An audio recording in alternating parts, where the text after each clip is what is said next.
In student, we are start our studies chapter second running in our runnings. Now page numbers, look at the page number 26. Okay student, importance of pH in everyday life. हमारी जो everyday life होती है उसमें pH की क्या importance होते हैं, pH क्या होती है, पीएच कैसे फाइंड आउट होती है, ये सब मैं आपको बिफोर वीडियोस में एक्सप्लेन कर चुकी हूँ। Are plants and animals pH sensitive. सभी जो प्लांट्स होते हैं, एनिमल्स होते हैं, वो पीएच को लेकर कैसे सेंसिटिव होते हैं, है ना। Now look at this paragraph. Our body work within the pH range 7.0 and 7.8। यहाँ पे आप नोट डाउन करेंगे इस लाइन को कि हमारी जो बॉडीज़ होती है वो वर्क करती है किसमें, विथ इन द 7.0 एंड 7.8 पर, है ना। इतना पीएच पर वर्क करना स्टार्ट करती है। Living organism survival only narrow range pH change. जो होता है, जो सर्वाइवल एनिमल्स होते हैं या ऑर्गेनिज्म होते हैं, only narrow range pH change, उनकी जो पीएच जो होती है थोड़ी अगर चेंज होती है, नैरो चेंज भी होती है, तो उन पर किस तरह से इफेक्ट होता है, मतलब पीएच नैरो चेंज होती है। When pH rain water less than 5.6 it is called acid rain. अगर रेन वाटर जो होता है उसकी पीएच अगर लेस हो जाती है 5.6 से, तो वो जो जो वाटर होता है वो एसिड रेन की कैटेगरी में आता है, मतलब वो रेन होती है acid rain. When acid rain flow into the reverse lower the pH the river water. अगर ये एसिड रेन अगर रिवर के वाटर में मिक्स हो जाती है तो क्या होता है, उसका पीएच जो होता है वो लेस हो जाता है, और जिसके कारण जो रीज़न के कारण जो सर्वाइवल्स जो एक्वाटिक एनिमल्स होते हैं उनकी लाइफ जो होती है वो डिफ़िकल्ट हो जाती है, वो इजीली ब्रीथ नहीं कर पाते। ओके स्टूडेंट, अब नेक्स्ट जो है हम देखेंगे डू यू नो जो है student, acid in other planets. जो कुछ हम प्लैनेट्स है उसमें कहाँ पर एसिड प्रेजेंट होता है।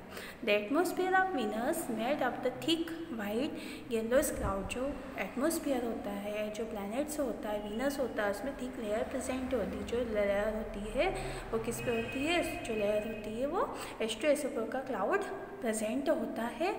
तो डू यू थिंक क्या वहाँ पे लाइफ पॉसिबल है, ये इसमें बताया गया है। मतलब कहने का मीन्स है कि यहाँ पे बताया किस तरह से जो वीनस है, वीनस में किस तरह की थिक वाइट और येलोइश क्लाउड्स उसके अराउंडस वहाँ पे भी एसिड प्रेजेंट होता है। ओके स्टूडेंट, अब हम स्टार्ट करते हैं कि what is the pH of the soil your backyard.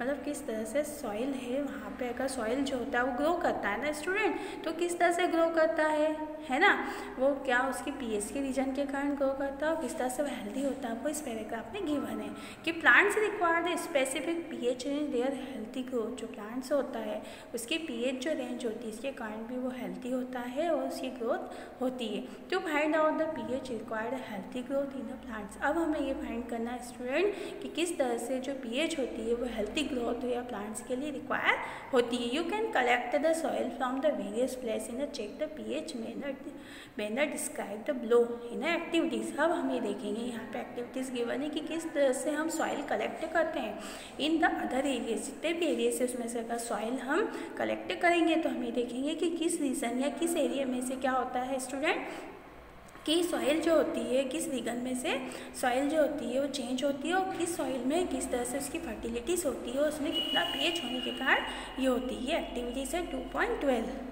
है ना। ओके स्टूडेंट, यहाँ पे दे रखा है कि put about the 2 gram soil. 2 gram soil को हमने एक टेस्ट ट्यूब में लिया जिसमें हमने मिक्स किया 5 ml water. Shake the content in a test tube. अब उस टेस्ट ट्यूब को हमने क्या किया, शेक किया, है ना। शेक करने के बाद filter the content, collected the filter in a test tube. अब हम क्या करेंगे, उसको जो हमने शेक करने के आफ्टर डेट हम क्या करेंगे, उसके जो कंटेंट्स होते हैं उसको फिल्टर करेंगे। फिल्टर करने के बाद जो कंटेंट्स होंगे pH of the filter with the help of universal indicator paper. हम जो यूनिवर्सल इंडिकेटर पेपर से की हेल्प से हम जो कंटेंट्स होंगे उस कंटेंट्स को, सॉइल के कंटेंट्स को हम चेक करेंगे और हमें ये पता लगेगा कि वहाँ पे कितना पीएच प्रेजेंट होता है, मतलब किस रीजन में, जो किस रीजन में या किस एरिया में जो सॉइल होती है वो कितनी होती है, और वहाँ का पीएच अगर वो हेल्दी ग्रो कर रहा है वहाँ पे प्लांट्स तो वहाँ का पीएच कितना होता है। Okay students, now we observe after that look out the next paragraph. PH in our digestive system. हमारे डाइजेस्टिव सिस्टम में जो पीएच होता है वो क्या होता है और किस तरह से वहाँ पे वर्क या फंक्शन होता है। It is very interesting to note that the stomach produce the hydrochloric acid. Student यहाँ पे जो इंटरेस्टिंग बात है वो ये नोट है कि जो हमारी बॉडीज़ होती है, जो हमारा स्टमक होता है, स्टमक में क्या प्रोड्यूस होता है? हाइड्रोक्लोरिक एसिड, जिसका फार्मूला होता है HCl। It help the digestion of food, जो हमारे फूड को डाइजेशन करने में है हेल्प करता है, और साथ में जो होता है हार्मिंग द स्टमक, और जो बैक्टीरियाज जो होते हैं बाई चांस हमारी बॉडी में इंटर हो जाते हैं उसके लिए भी हार्मफुल होता है। Okay student, during the indigestion of the stomach produce too much acid. क्या होता है जब हमारी बॉडीज़ में जो फूड इंडाइजेशन होता है तब जाके उस समय क्या होता है? प्रोड्यूस होता है टू मच एसिड, बहुत ज़्यादा प्रोड्यूस होता है क्यों, और हमें क्या होता है? पेन और इरिटेशन होना स्टार्ट हो जाता है, और उसके लिए हम उस पेन को गेटेड करने के लिए, उससे छुटकारा करने के लिए हम people use the base is called antacid. यहाँ पे अंडरलाइन करेंगे स्टूडेंट कि हम उसको इस एसिड से को नलीफाई करने के लिए, उसके इफेक्ट को कम करने के लिए हम यूज़ करेंगे एंटासिड का। तो यहाँ पे क्वेश्चन आता है कि एंटासिड क्या होते हैं?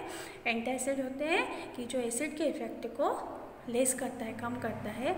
जब हम बेस का यूज़ करते हैं तो उसको बोलते हैं student antacid.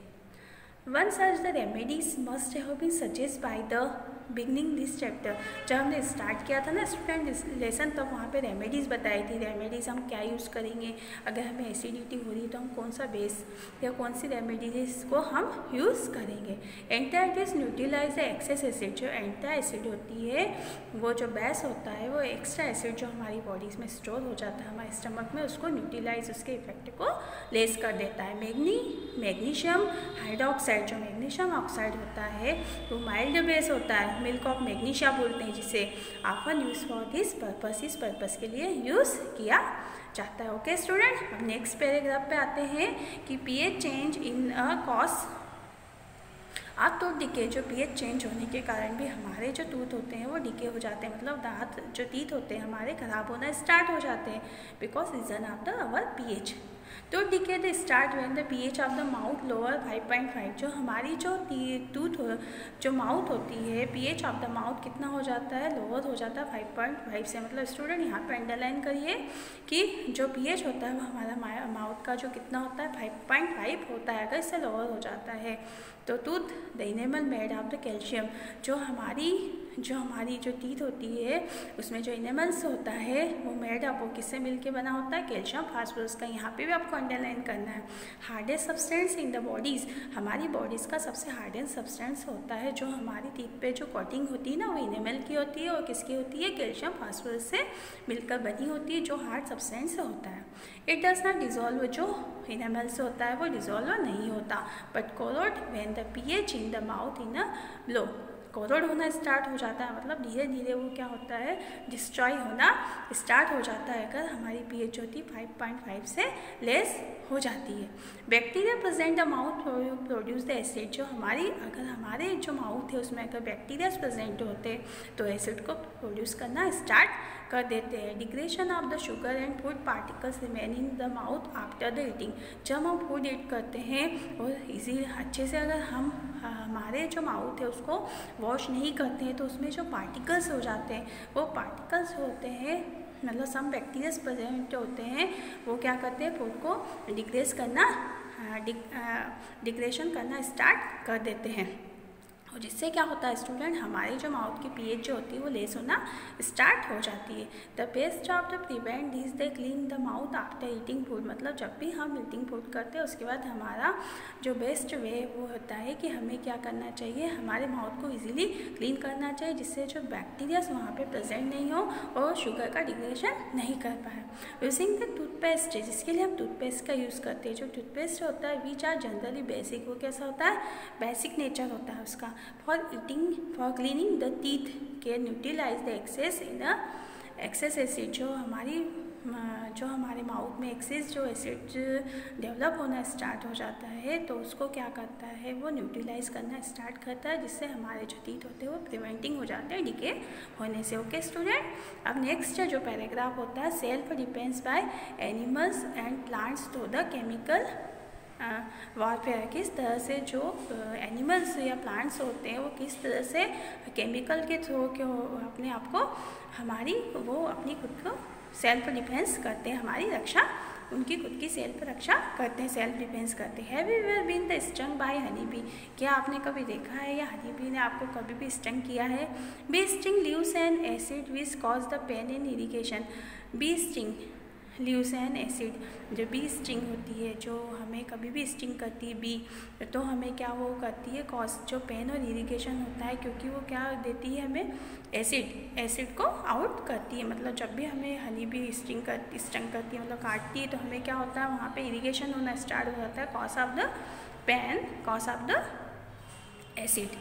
Use the mild base like the baking soda. वहाँ पे हम किसका यूज़ करते हैं स्टूडेंट? बेकिंग सोडा का यूज़ करते हैं ऑन द स्टंग एरिया, जहाँ पे हमें स्टंग होता है बी ने, वहाँ पे हम क्या करते हैं, हम बेस का यूज़ करते हैं, ओके, जिससे हमें रिलीफ होना स्टार्ट हो जाता है। Stinging hair of the needle leaves inject the methanoic acid causing the burning pain. अब स्टूडेंट, क्योंकि वहाँ पे क्या होता है स्टूडेंट, जब वो मैं स्टंग करती है तो वहाँ पे कौन सा एसिड जो होती है लैप्ट करती है, वो होता है मेथोनिक एसिड। इसी तरह प्लांट्स की बात करेंगे, नीडल लीव्स, जो नीडल लीव्स होती है वो अगर बाई चांस हमें नीडल लीव्स इंजेक्ट हो जाती है हमारी बॉडीज़ में, हमें कहीं स्किन पे वो लग जाती है, तो वो भी हमें क्या होता है, वहाँ पे भी हमें पेन होता है, क्योंकि वो भी जो करती है, क्या देती है स्टूडेंट, जब भी वो हमारी बॉडीज़ में स्टिंग करती है तो वो क्या देती है, लैप्ट, वो मेथोनिक एसिड देती है, जिसके कारण हमें पेन होना स्टार्ट हो जाता है।